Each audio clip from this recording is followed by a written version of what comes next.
Hindi cinema की dream girl जिसको हर कोई पाना चाहता था। हेमा मालिनी को पाने की चाहत तो कई उस वक्त के बड़े सितारों ने की थी, लेकिन उनका दिल अगर आया तो वो थे शादीशुदा एक्टर धर्मेंद्र। हालांकि कतार में उस दौर के 3 बड़े स्टार्स भी शामिल थे जो ड्रीम गर्ल से शादी करना चाहते थे। हेमा मालिनी का परिवार एक स्टार के साथ उनकी शादी करवाने के लिए राजी भी हो गया था, लेकिन हेमा मालिनी की किस्मत में शायद वो स्टार नहीं था, या फिर उस स्टार की किस्मत में हेमा मालिनी नहीं थी। और यही वजह रही कि उन्होंने 1980 में धर्मेंद्र से शादी की और उनके बीच का ये प्यार आज भी ताजे फूल की तरह महक रहा है। हालांकि धर्मेंद्र और हेमा मालिनी को एक दूजे का होने के लिए काफी पापड़ भी बेलने पड़े। राह में बहुत मुश्किलें आई क्योंकि धर्मेंद्र पहले से ही शादीशुदा थे और वो अपनी पहली पत्नी प्रकाश कौर से तलाक नहीं लेना चाहते थे। उस दौर में लोगों ने हेमा मालिनी को बहुत बुरा भला भी कहा। घर तोड़ने वाली औरत का ठप्पा हेमा मालिनी के माथे पर लग गया, लेकिन इसके बावजूद हेमा मालिनी और धर्मेंद्र के प्यार की डोर कमजोर नहीं हुई। ये वो दौर था जब दोनों को ही हर तरफ से विरोध झेलना पड़ा, लेकिन प्यार सच्चा था और इसलिए आखिरकार इस जोड़े ने धर्म बदलकर विवाह किया। भले ही धर्मेंद्र अब हेमा मालिनी के हो गए हों, लेकिन उन्होंने कभी भी अपने कर्तव्य को नहीं भूला और अपने पिछले परिवार के सारे कर्तव्य पहले की तरह ही निभाते रहे।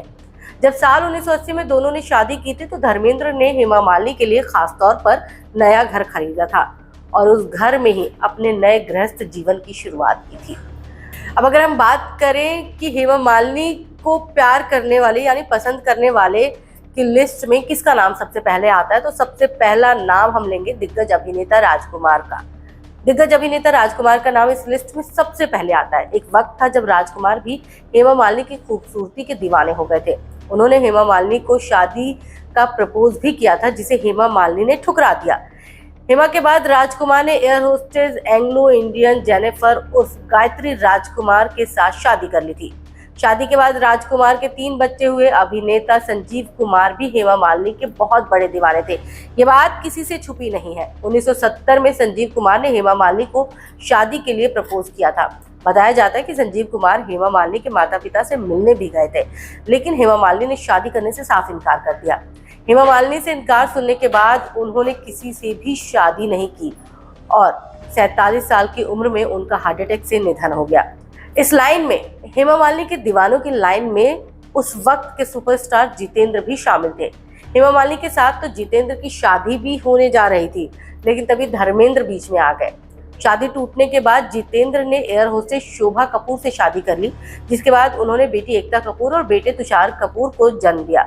हेमा के दीवानों के बीच बाजी मारने वाले धर्मेंद्र ही निकले। धर्मेंद्र और हेमा मालिनी ने साल 1979 में शादी कर ली। दोनों की 2 बेटियां हैं, ईशा देओल और आहाना देओल। धर्मेंद्र की पहली पत्नी से भी धर्मेंद्र को 4 बच्चे हुए। कुल मिलाकर धर्मेंद्र 6 बच्चों के पिता हैं। अब आपको हेमा मालिनी से जुड़ा एक और दिलचस्प किस्सा सुनाते हैं। रामानंद सागर की रामायण में रावण का किरदार अभिनेता अरविंद त्रिवेदी ने निभाया था। इसके बाद उन्हें घर घर में पहचाना जाने लगा। दरअसल अरविंद त्रिवेदी ने अपने किरदार को इस कदर जिया कि लोग उन्हें असल जिंदगी में भी रावण ही समझते थे। क्या आपको पता है कि अरविंद त्रिवेदी का आमना सामना एक बार हेमा मालिनी से हुआ और उन्होंने ड्रीम गर्ल को 20 थप्पड़ मारे। अरविंद त्रिवेदी यानी रावण ने कई फिल्मों में भी काम किया था। इसमें एक फिल्म ऐसी भी थी जिसकी कहानी रामानंद सागर ने लिखी थी और इस मूवी का निर्देशक उनके बेटे प्रेम सागर ने किया था।